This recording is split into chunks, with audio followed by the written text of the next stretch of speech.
وبركاته. الحمد لله نحمده ونستعينه ونستغفره ونؤمن به ونتوكل عليه ونعوذ بالله من شرور أنفسنا ومن سيئات أعمالنا.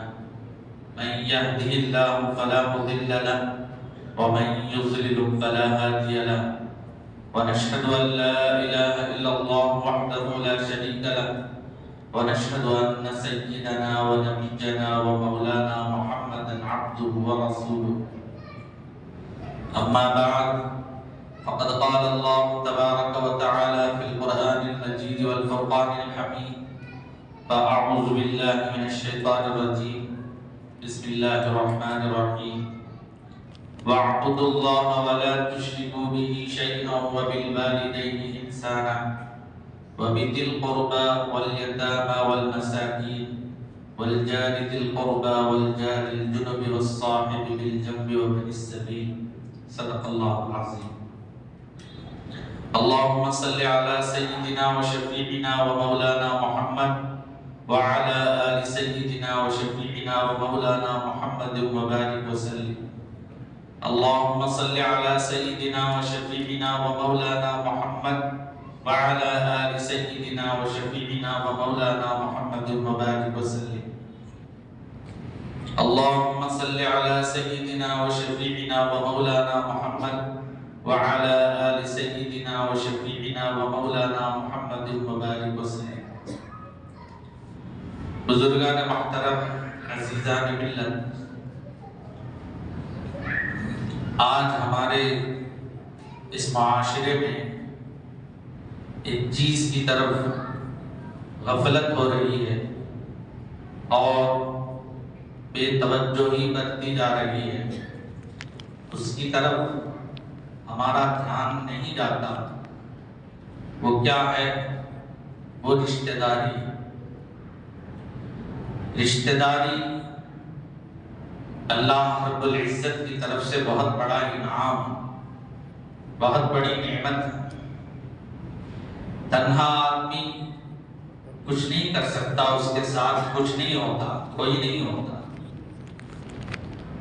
صرف اکیلا آدمی تنہا رہ جاتا ہے، نہ اس کو ساتھ دینے والا ہوگا، نہ اس کے غم میں کوئی شریک ہوگا، نہ اس کا ساتھ نبھانے والا ہوتا ہے.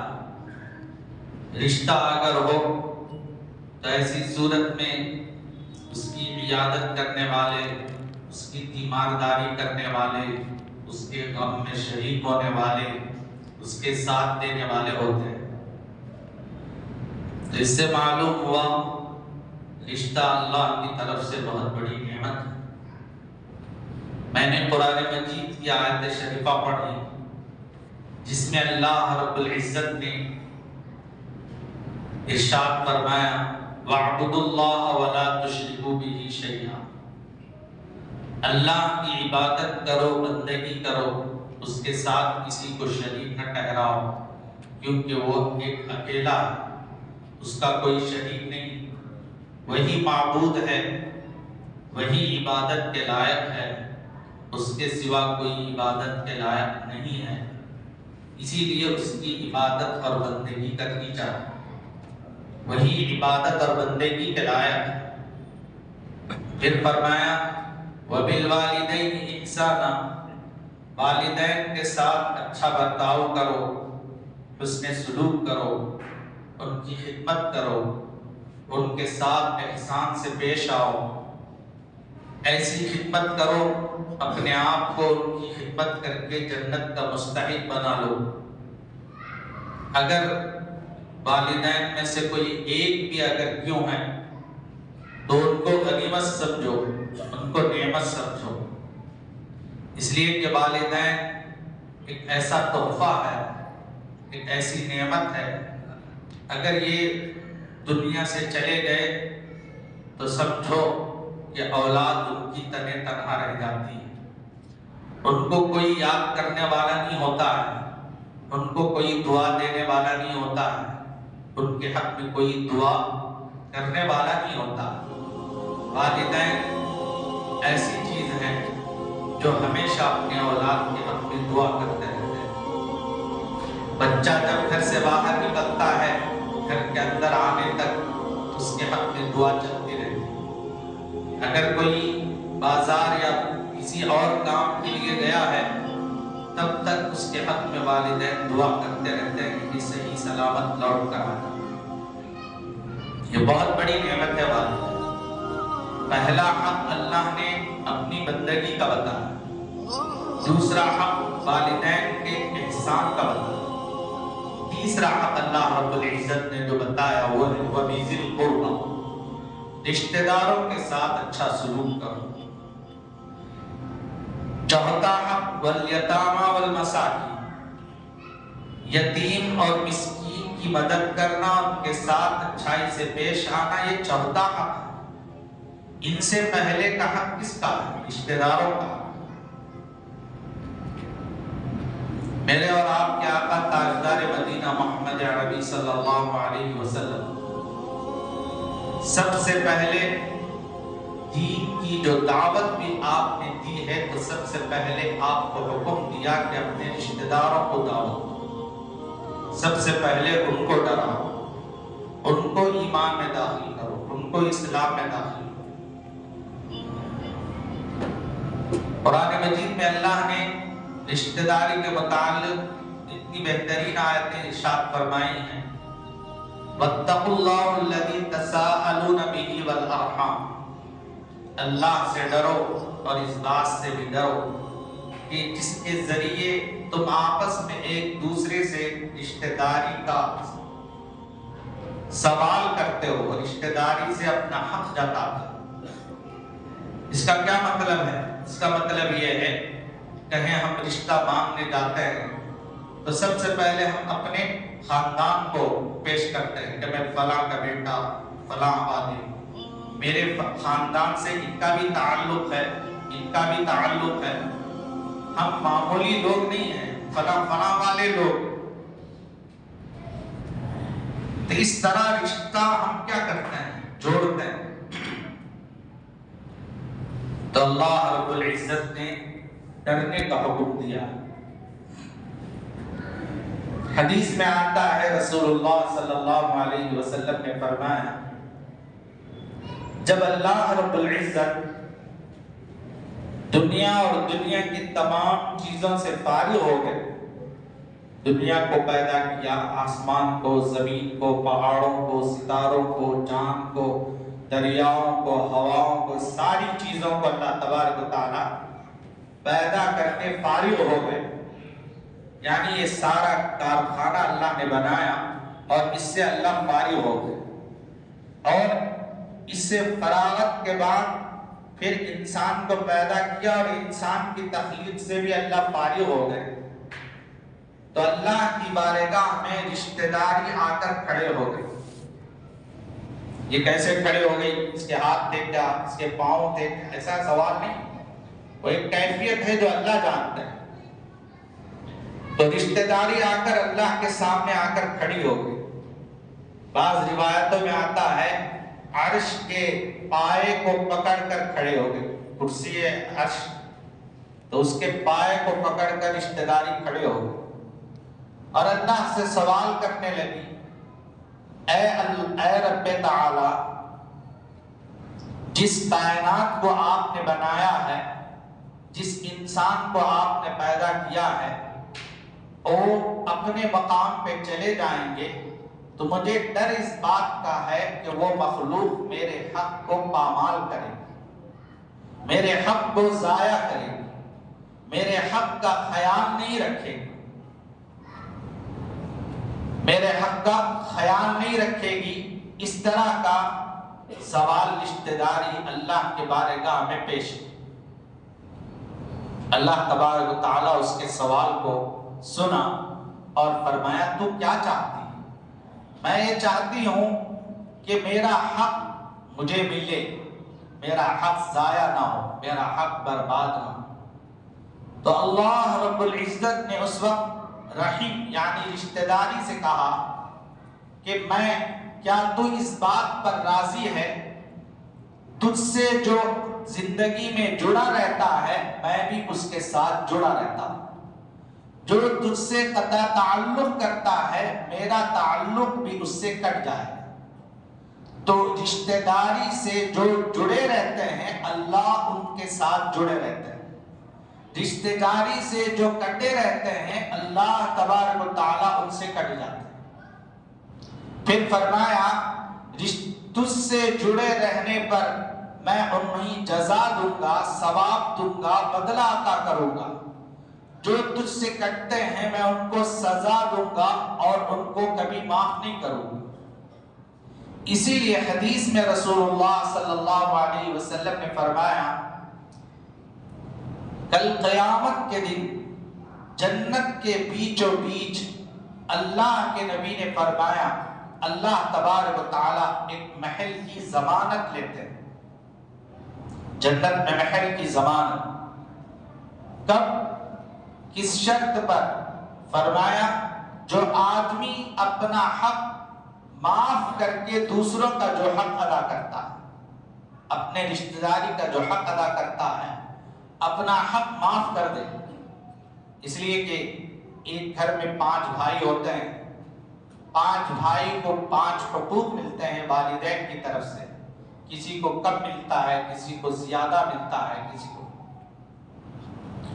لیکن اگر کوئی بھائی اپنے بھائیوں کو خوش دیکھتے ہوئے یہ کہتا ہے کہ میرے بھائی اچھے رہیں، میرے بھائی خوش رہیں، میرا حق اگرچہ کہ مجھے تھوڑا ہی کیوں نہ ملا ہو اللہ مجھے بعد میں بہت دے گا، اس طرح صبر کر کر آدمی خاموش رہتا ہے، تو رسول اللہ صلی اللہ علیہ وسلم نے فرمایا اللہ تبارک و تعالی جنت کے بیچوں بیچ اس کو محل عطا فرمائے اس کے صبر کا۔ آج ہم خود اندازہ لگا لیں کہ ہم اپنے رشتہ داروں کے کیا کیا حقوق ادا کرتے ہیں۔ رشتہ داری کسے کرتے ہیں؟ اللہ نے کچھ حقوق دیے، ماں کا ایک رشتہ، والد کا رشتہ، بھائی کا رشتہ، بہن کا رشتہ، خالہ کا رشتہ اور چچا کا رشتہ۔ یہ ایسے مضبوط خونی رشتے ہیں جن سے آدمی کبھی بچ نہیں سکتا۔ آج تو رشتہ داریاں ختم ہو گئی، صرف 2 لفظ، ساری رشتہ داری 2 لفظ پہ آ گئی۔ دنیا والوں نے ساری رشتہ داری ختم کر کے انسان کو صرف 2 لفظ پر لا کر کھڑا کر دیا۔ چچا کو چچا کوئی نہیں بلاتا، انکل بلاتا، چاچی کو چاچی کوئی نہیں بلاتا، آنٹی بلاتا، خالہ کو خالہ کر کے کوئی نہیں بلاتا، آنٹی کہہ کے بلاتا۔ ہر رشتہ دار کو آنٹی اور انکل، اسی پر کیا ہے ہماری رشتہ داری آ کر کھڑی ہو۔ اب بتاؤ چھوٹے چھوٹے بچے جن کو ہم یہ تعلیم دیں کہ یہ آپ کے انکل ہیں یا آپ کے آنٹی ہیں، تو ہر ماموں کو بھی انکل، خالو کو بھی انکل، چاچا کو بھی انکل، اور سب کو انکل اگر کہا جائے تو رشتہ داری کا بچے کو کیا پتا چلے؟ خالو کون ہے وہ کیا جانے گا، چاچا کون ہے کیا جانے گا؟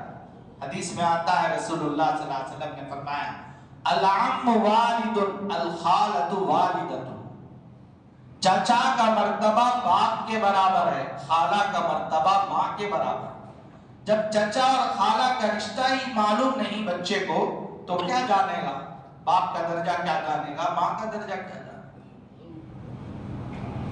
اگر نوجوان ہیں رشتہ داری میں کوئی تو ان کے لیے بھی دولت، برادر سسٹر انکل آنٹی، یہی پہ ہمارا کیا ہے رشتہ داری آ گئی۔ اسلام ہمیں رشتہ داری کے حقوق بتایا ہے، خاندان کے حقوق بتائے ہیں، اس کے نہ ہونے پر کیا ملنے والا ہے۔ حدیث میں تو رسول اللہ صلی اللہ علیہ وسلم نے فرمایا جو آدمی اپنے مال میں برکت چاہتا ہے، اپنے مال میں برکت چاہتا ہے اور اپنی عمر میں اضافہ چاہتا ہے کہ میری عمر لمبی ہو، میرا رزق بڑھ جائے، میرے رزق میں برکت آ جائے، تو اللہ کے نبی نے فرمایا اس کو اپنے رشتہ داروں کے ساتھ اچھا سلوک کر۔ ایک آدمی ایسا تھا جو اپنے والدین کا نافرمان تھا، زندگی کے اندر ہمیشہ والدین کی نافرمانی کرتا۔ اب والدین دنیا سے رخصت ہو چکے، لیکن دل میں ایک کھٹک ہے کہ میں اپنے والدین کی زندگی کے اندر نافرمانی کرتا تھا، اب میں ان کے لیے کیا کر سکتا ہوں، اس کی کوئی راہ ہے، اس کا کوئی حل ہے؟ تو اللہ کے نبی علیہ الصلوۃ والسلام نے فرمایا اس کا بھی حل، جو والد کے رشتہ دار ہیں ان کے ساتھ اچھا سلوک کریں، ان کے ملنے جلنے والوں کے ساتھ اچھائی سے پیش آئے۔ فرمایا وہ فرما برداروں میں داخل ہو جائے، نافرمانوں میں تھا زندگی کے اندر، حیات کے اندر، لیکن جب والد سے ملنے والے بھائی، چاچا اور جتنے رشتہ دار ہیں ان سے اچھا برتاؤ کرے، اور ان کے ملنے والے جتنے دوست ہیں ان کے ساتھ اچھائی سے پیش آئے، تو اللہ کے نبی نے فرمایا یہ بندہ نافرمان نہیں، یہ فرما برداروں میں داخل۔ کتنی بہترین تعلیم دی رسول اللہ صلی اللہ علیہ وسلم۔ آج میرے دوستو حدیث میں یہ بھی بتایا گیا رشتہ دار سے کیوں کٹتا، کیوں دور ہوتا؟ الاقارب کالعقارب، حدیث کے ایک مشہور جملہ ہے عربی کا، الاقارب کالعقارب، رشتہ دار بچھو کی طرح ہوتا ہے۔ ایک گھر میں نے ابھی بتایا 5 بھائی بہن ہیں، تو کوئی بھائی کوئی بہن اس بات پر راضی نہیں ہوتے کہ جن کو اللہ نے جو مقدر لکھا ہے اس مقدر پر کبھی راضی نہیں ہوتے،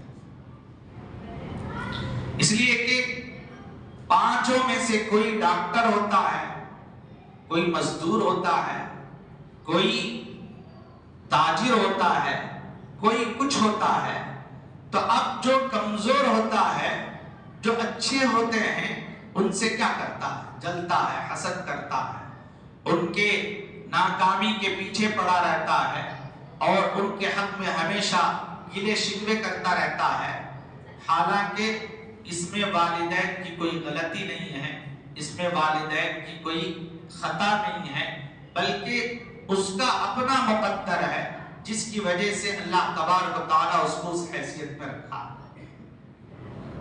اس کا اپنا مقدر ہے، لیکن وہ اپنے مقدر پر خوش نہیں ہوتا، اپنی تقسیم پر خوش نہیں ہوتا، جس کی وجہ سے دشمن بن جاتا ہے، ایسا دشمن کہ چہرہ نہیں دیکھتا، ایسا دشمن بن جاتا ہے، کبھی کبھی الفاظ یہ نکل جاتے ہیں میں تیرے جنازے میں بھی نہیں آتا، بہت سے لوگ ایسے بھی بولتے ہیں، تیرے گھر کی دہلیز پہ میں قدم نہیں رکھتا۔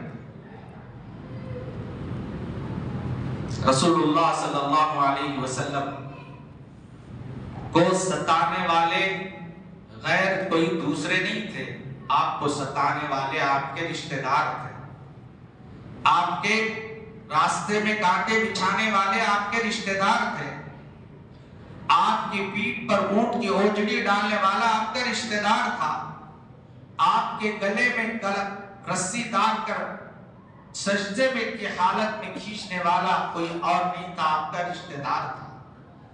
ایسے رشتہ داروں سے آپ نے ایسا سلوک کیا، جو پتھر برساتے تھے آپ ان پر پھول برسائے، جو کانٹے بچھاتے تھے آپ نے ان کے سامنے بد دعا نہیں فرمائی، جو آپ کے پیٹھ پر اونٹ کی اوجڑی ڈالی آپ نے اس کو برداشت کیا، کبھی آپ نے حرف شکایت نہیں کی، بلکہ ان کے حق میں دعائیں فرمائی۔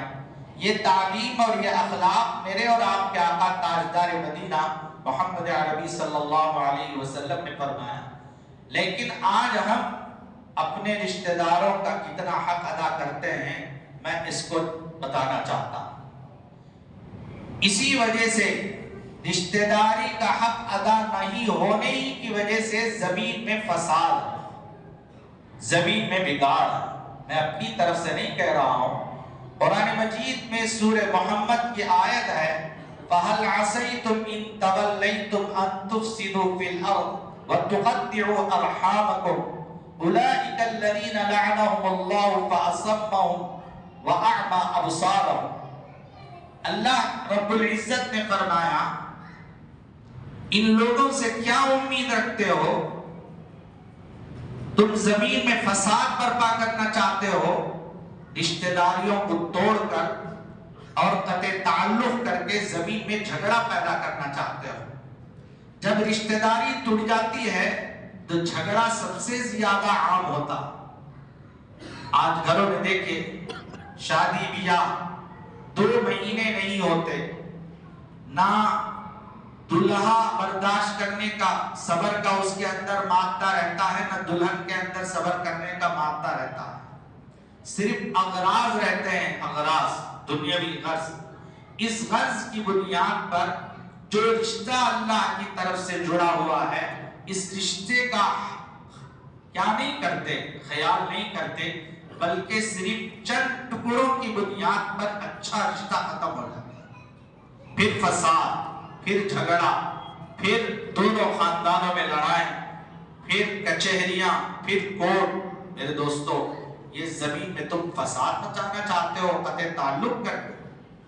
اللہ نے فرمایا اولئک الذین لعنہم اللہ، جو لوگ زمین میں رشتہ داری کو توڑ کر فساد مچاتے ہیں، یہ وہ لوگ ہیں ان پر اللہ کی لعنت برستی۔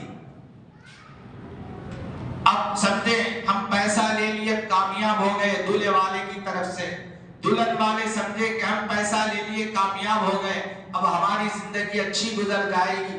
ہرگز اچھی نہیں گزرے گی، بلکہ اللہ کی لعنت پڑتی رہتی ہے۔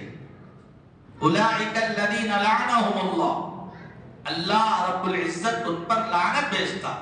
فاصمہم واعمی ابصارہم، ان کے کان بہرے ہو گئے، ان کی آنکھیں اندھی ہو گئی کہ وہ رشتہ داری کو سمجھے نہیں۔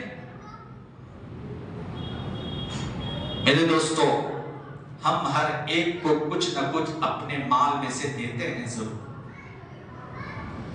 پڑوس کا خیال کرتے ہیں، غیر کا خیال کرتے ہیں، ہر ایک آدمی کا خیال کرتے ہیں، لیکن ایک ہی گھر کے اندر اگر 3 منزلہ عمارت ہے، نیچے والدین رہتے ہیں، اوپر بھائی رہتا ہے، اوپر اور ایک بھائی رہتا ہے، تینوں کا تعلق ایک ہی گھر سے ہے، لیکن نیچے والے اوپر سے ناراض ہیں، اوپر والے نیچے سے ناراض ہیں، اور اوپر والے تینوں سے ناراض۔ ہم باہر فقیر آتا ہے، دستک دیتا ہے تو گھر کے اندر سے لا کر کچھ نہ کچھ دیتے ہیں، لیکن اوپر کا ہمیں خیال نہیں رہتا۔ وَالْجَارِ ذِي الْقُرْبَى وَالْجَارِ الْجُنُبِ وَالصَّاحِبِ بِالْجَنبِ وَابْنِ السَّبِيلِ۔ اللہ رب العزت نے فرمایا پڑوسی میں سب سے زیادہ حقدار پڑوسی وہ ہے جو پڑوس بھی ہو، رشتہ دار بھی ہو۔ بعض پڑوسی کیا ہوتے ہیں؟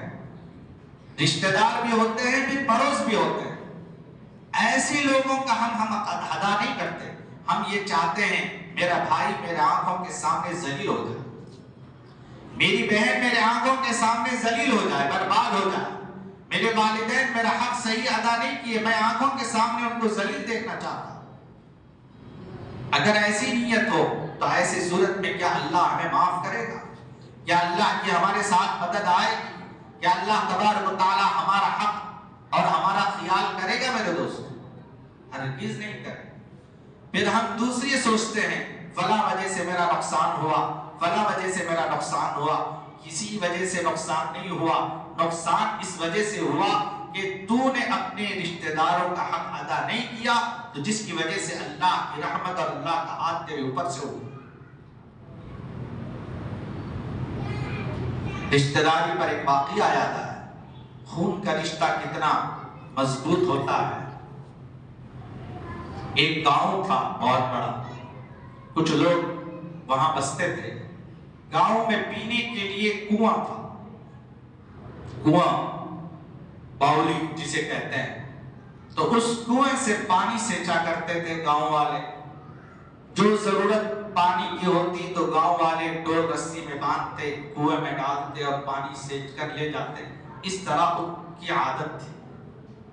ایک مرتبہ ایسا ہوا کہ کنویں میں گاؤں والے پانی لینے آتے، رسی باندھ کر ڈول ڈالتے، تو کنویں کے اندر رسی اوپر آ جاتی، ڈول اندر رہ جاتا۔ جو بھی پانی نکالنے کے لیے ڈول ڈالتا، رسی اوپر آ جاتی، ڈول اندر رہ جاتا۔ ایسے ایک نہیں، دو نہیں، دسیوں آدمیوں کے ڈول اندر رہ گئے۔ اب لوگوں کو پریشانی ہو گئی، گاؤں والوں کو ایسی پریشانی ہو گئی کہ پانی تھوڑے دن کے بعد گھر میں جو بچا کچا پانی وہ بھی ختم ہو جائے گا۔ اب کنویں سے ہم پانی نکالنا کیسے نکالیں، اس کی شکل کیا ہوگی، اس کی صورت کیا ہوگی؟ مشورہ کیا گاؤں والوں نے۔ تو مشورہ کرتے ہوئے ایک نے کہا جو کنویں کے اندر کیا چیز ہے، یہ کیا مصیبت ہے، کیا پریشانی ہے، اس کو معلوم کرے اور اس سے ہم کو اس مصیبت سے نکالے گا، پورے گاؤں والے مل کر اس کو انعام دیں گے، اس کو بہت بڑا انعام دیں گے۔ یہ بات طے ہوئی تو اس میں سے ایک آدمی گاؤں کی محبت میں کھڑا ہوا کہنے لگا کہ مجھے انعام و نام کی کوئی ضرورت نہیں ہے، میں اپنے وطن والوں سے محبت کرتا ہوں، اپنے گاؤں سے محبت کرتا ہوں اور گاؤں والوں کے آدمیوں سے محبت کرتا ہوں۔ ان کی مصیبت میری مصیبت، ان کی پریشانی میری پریشانی، اس محبت کی بنیاد پر میں اس کنویں میں داخل ہو کر دیکھوں گا کہ ماجرا اصل کیا ہے۔ میرے دوستوں، وطن سے محبت بہت بڑی چیز ہے۔ لوگ وطن کی محبت کو نہیں جانتے۔ میرے آقا صلی اللہ علیہ وسلم، وطن والوں نے آپ کو جانا نہیں، پہچانا نہیں، آپ کی قدر نہیں کی، تکلیفیں تھیں، بہت ستایا۔ وقت ایسا آیا، گھڑی ایسی آئی، اللہ نے حکم دیا کہ اے نبی آپ اپنے وطن سے ہجرت کرو، مدینہ چلے جاؤ۔ جب آپ وطن سے رخصت ہو رہے تھے تو آپ کعبے کی طرف اپنا چہرہ کر کے، مکے کی طرف اپنا چہرہ کر کے اتنا روئے اور فرمانے لگے اے کعبہ، میں تجھے چھوڑ کر جانا نہیں چاہتا، لیکن میرے اللہ کا حکم ہے، میں جا رہا ہوں۔ میں اپنے سرزمین جس پر پیدا ہوا ہوں، میں اس کو کیسے چھوڑوں جہاں میری پیدائش ہوئی؟ میں اے مکہ، میں تجھے چھوڑنا نہیں چاہتا۔ اس طرح رسول اللہ صلی اللہ علیہ وسلم نے دعائیں کی اور اپنے آنکھوں سے آنسو نکالے۔ اسی لیے حدیث میں آتا ہے وطن کی روزی اور اچھی بیوی، اچھی سواری، یہ تین چیزیں اگر کسی کو مل جائے تو سمجھو دنیا میں اسے جنت مل گئی۔ وطن کی روزی اور اچھی بیوی اور اچھی سواری، تین چیزیں اگر کسی کو حاصل ہو گئی، فرمایا کہ اسے دنیا ہی میں جنت مل گئی اور جنت کی ضرورت ہی نہیں ہو سکتی۔ لیکن یہ کسی کو ملتی ہیں، ایک ملی تو دوسری نہیں ہوتی، دوسری ہو تو تیسری نہیں ہوتی۔ وطن کے لیے ہم نے بہت قربانی دی، لیکن وطن والوں کو قدر نہیں ہے، وطن والے قدر نہیں کرتے۔ جب بعد میں شخصیت چلے جاتی ہے تو قدر کا پتہ چلتا، ارے ہم نے کھو دیا، ارے ہم نے جانا نہیں، ہم نے پہچانا نہیں، ہم نے احترام نہیں کیا، ہم نے عزت نہیں کی۔ اس طرح آدمی تڑپنے سے پہلے ہی قدر کرنا چاہے۔ رسول اللہ صلی اللہ علیہ وسلم کے ساتھ ایسا ہوا۔ تو یہ بندہ وطن کی محبت میں اور گاؤں والوں کی محبت میں اپنے اوپر مصیبت ڈال لینے کو پسند کیا اور گاؤں والوں کو مصیبت سے بچانے کے لیے راضی ہو گئے۔ اب راضی ہو کر گاؤں والوں سے کہا میں ڈول میں اندر بیٹھ کر کنویں میں اتروں گا، آپ سب لوگ رسی پکڑیں گے، لیکن رسی پکڑنے والوں میں جتنے گاؤں والے ہیں ان کے ساتھ ساتھ میرا اپنا خونی بھائی جو رشتہ دار ہے وہ بھی ہونا چاہیے۔ جب تک میرا بھائی رشتہ دار میرا اگر کوئی نہیں رہے گا تو میں کنویں کے اندر نہیں اتروں گا۔ اس نے ایک شرط لگا۔ گاؤں والے کا اتنی آسان بات ہے، ٹھیک ہے ہم آپ کے بھائی کو تلاش کر کے لائیں گے۔ چنانچہ اس کے سگے بھائی کو بلا کر لائے اور وہ کنویں ڈول کے اندر اس کو بٹھا دیا گیا اور رسی چھوڑی. اندر جانے پر پتا چلا وہاں کوئی اور جنات وغیرہ بھوت کچھ نہیں ہے, وہاں ایک بندر ہے, بندر کوتی ہے, بندر ہے. وہ کیا کر رہا ہے, جو بھی ڈول ڈالتے ہیں تو ڈول کو لے کر کنویں میں پھینک دیتا ہے, رسی نکال کر رکھ دیتا ہے, تو آدمی رسی کھینچ لے رہے ہیں, ڈول اندر رہ جا رہا ہے. اب اس نے جب بندر کو دیکھا تو اس وقت اس کے دل میں خیال آیا تو اس سے میں اس کو مانوس کرنا, ورنہ یہ مجھے کیا کرے گا, ڈرائے گا تو میں بھی گر جاؤں گا. تو اچانک گاؤں والے جو ہوتے ہیں ان کے پاس کوئی نہ کوئی چیز ہوتی ہے, تو اس بندے کے پاس گڑ تھا, گڑ. تو اپنے جیب سے نکالا اور نکال کر بندر کو دکھایا تو وہ میٹھی چیز لے کر وہ اس کو چھوڑ دیا اور اس سے مانوس ہو گیا.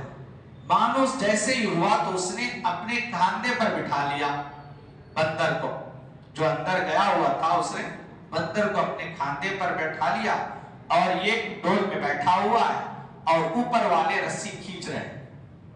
جیسے ہی رسی کھینچے اندر کنویں کا اندھیرا, اور جیسے ہی اوپر آیا بندر نظر آنے لگا تو بھوت آ گیا, ڈر کے پورے گاؤں والے رسی چھوڑ کے بھاگ گئے.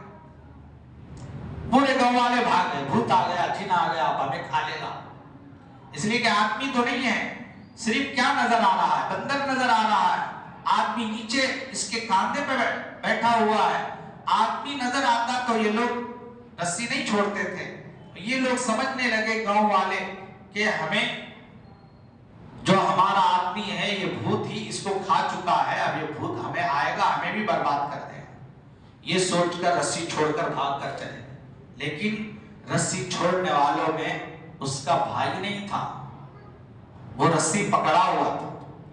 وہ یہ سوچ کر نہیں چھوڑا کہ میرا بھائی ہے, یہاں کوئی اور گاؤں والوں کا دوسرا کوئی آدمی نہیں ہے, اگر میں چھوڑ دوں گا تو میرے بھائی چلا جائے. اس نے مضبوطی سے رسی پکڑا ہوا ہے اور اس رسی سے آہستہ آہستہ جب اوپر آیا, اور جب گاؤں والے جب دیکھے اور بندر کو دیکھے تو سارے گاؤں والے پھر اکٹھے ہو گئے. تو اس وقت میں اس آدمی نے جو کنویں کے اندر اترا تھا اس نے بڑی اچھی بات عبرت کی کہی. اس نے کہا مجھے اس بات کا ضرور پتا تھا کہ کوئی انہونی واقعہ اگر پیش آئے تو تم سب لوگ بھاگ جاؤ گے, اگر نہیں بھاگے گا تو میرا بھائی نہیں بھاگے گا, اس لیے کہ اس کا تعلق میرے خون سے. تو میرے دوستو, خونی رشتے کی بہت اہمیت ہوتی ہے. اسی لیے حدیث میں رسول اللہ صلی اللہ علیہ وسلم نے فرمایا جو آدمی رشتہ توڑنے والا ہوتا ہے وہ کبھی جنت میں داخل نہیں ہو سکتا, کبھی جنت میں داخل نہیں ہوگا. لا يدخل الجنت قاطع, رشتہ ناتا توڑنے والا کبھی جنت میں داخل نہیں ہوگا, وہ جنت کی بو باز بھی نہیں سن سکتا.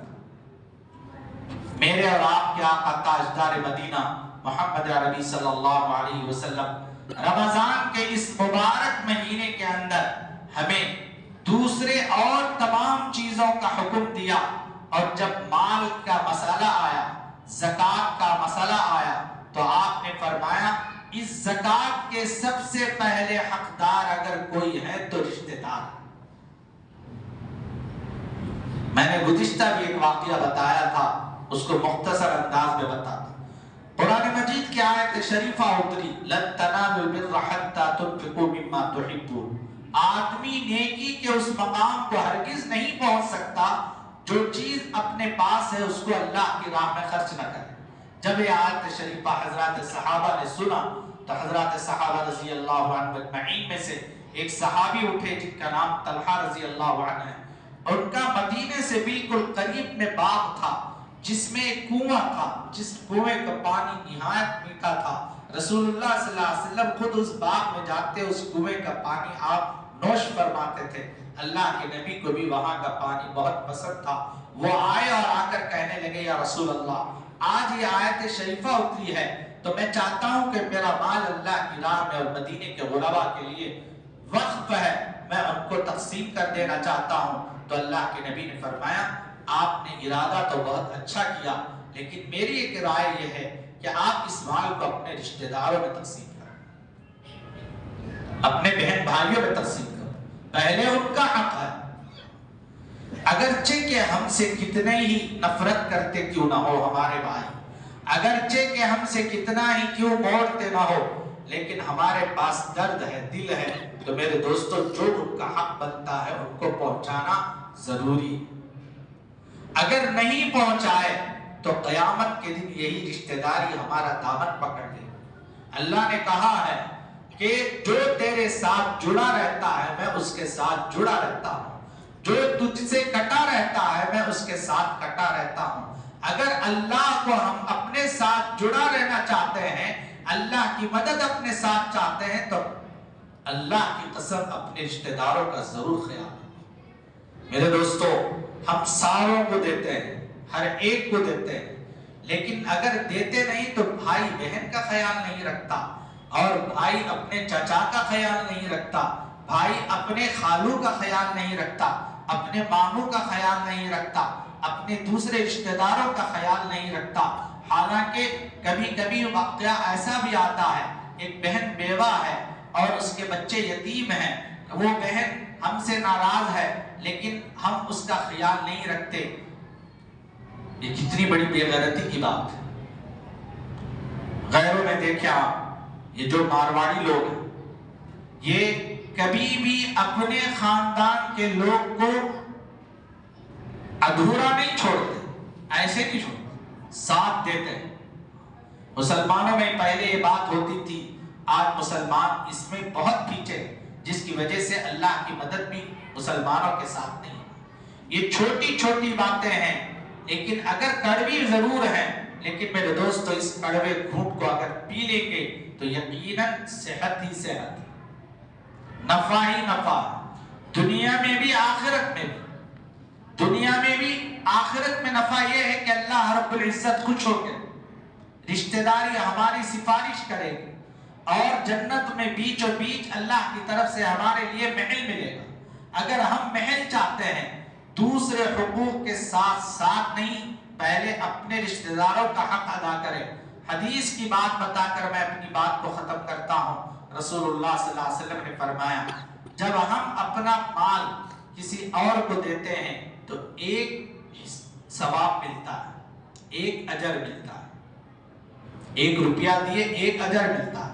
اگر وہی ہم اپنے بھائی کو دیتے ہیں، اپنے بہن کو دیتے ہیں، اپنے ماموں کو دیتے ہیں، اپنی خالہ کو دیتے ہیں، تو اللہ کے نبی نے فرمایا 2 اجر ملتے ہیں، 1 اجر تمہارے دینے کا، دوسرا رشتہ داری کی وجہ سے، صلہ رحمی کی وجہ سے، تو 2 اجر اللہ تبارک و تعالی ہمیں عطا فرماتے ہیں۔ میں اللہ کے نبی علیہ السلام رشتہ داری کا اتنا خیال فرماتے تھے۔ حضرت عباس رضی اللہ عنہ آپ کے چچا ہیں، خاص چچا ہیں حضرت عباس رضی اللہ عنہ۔ مدینے میں مسجد نبوی کے پاس بالکل قریب میں آپ کا مکان تھا، حضرت عباس رضی اللہ عنہ کا مکان۔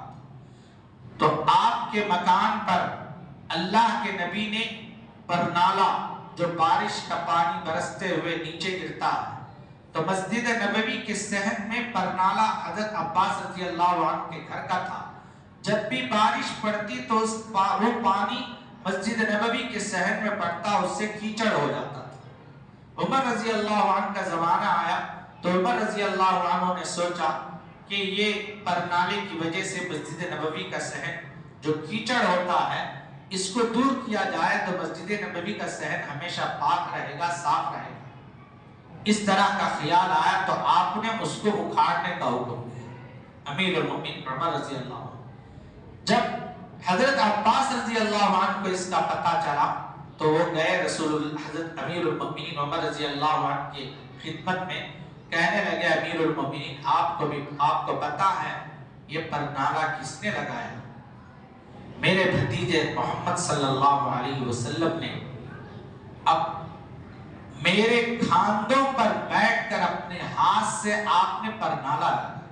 آج بھی وہ پرنالہ موجود ہے میرے دوست، میرے کاندھوں پر بیٹھ کر رسول اللہ صلی اللہ علیہ وسلم اپنے ہاتھ دستے مبارک سے لگائے، آپ اس کو اکھاڑنے کا حکم دے دیں۔ تو فوراً امیر المومنین کو احساس ہوا، کہنے لگے جس طرح رسول اللہ صلی اللہ علیہ وسلم نے تمہارے کھاندوں پر بیٹھ کر پرنالہ لگایا ہے، میں بھی تمہیں حکم دیتا ہوں کہ تم میرے کھاندے پر بیٹھ کر پرنالہ لگاؤ، اس لیے کہ یہ نبی کا لگایا ہو۔ تو نبی کیوں لگائے؟ نبی رشتہ داری کی وجہ سے، چچا کا خیال رکھے۔ اس لیے اللہ تعالیٰ سے دعا ہے کہ اللہ تعالیٰ ہم کو دیگر حقوق جو ہم ادا کرتے ہیں اس کے ساتھ ساتھ ہم اپنے رشتہ داروں کے حقوق ادا کرنے کا اللہ ہمیں توفیق عطا فرمائے۔ آمین وآخر دعوانا الحمدللہ رب العالمین۔ جو حضرات سنت و نوافل سے فارغ نہیں ہوئے جلد